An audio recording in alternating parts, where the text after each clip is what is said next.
থাকলেও চায় না, তাদেরকে দাও। এবং যারা হাত পেতে চায়, চেয়ে চেয়ে বেড়ায়, তাদেরকে দাও। হ্যাঁ, তাহলে কি হলো? আল্লাহ আল্লাহ রাসূল ডাইরেক্ট বলে দেননি যে নিজের এক ভাগ, আত্মীয় স্বজনের এক ভাগ, ফকির মিসকিনের এক ভাগ, এভাবে বলা হয়। কিন্তু সামান্য কমন সেন্স থাকলে এই আয়াত দ্বারা কি হবে? নিজে খাও এবং যারা চায় না তাদেরকে দাও, যারা চায় তাদেরকে দাও।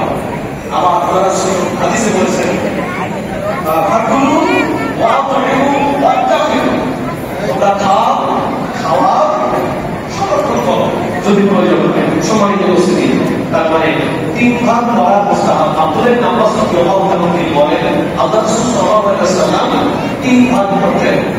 এক ভাগ নিজের পরিবারকে খাওয়াতেন, আরেক ভাগ তিনি আত্মীয় প্রতিবেশীদের দিতেন, আরেক ভাগ অভাবগ্রস্ত ফকির মিসকিনকে দিতেন। আব্দুল্লাহ ইবনে আব্বাস রাসূলের চাচা ভাইকে নিয়ে বলছেন।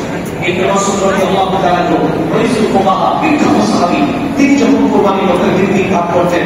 তার মানে আহমদ ইবনে হাম্বল এবং শাফিঈ সহ পৃথিবীর যত বিখ্যাত ওলামায়ে কেরাম, তারা 3 ভাগ করে ওলাকে মুস্তাহাব বলেছেন।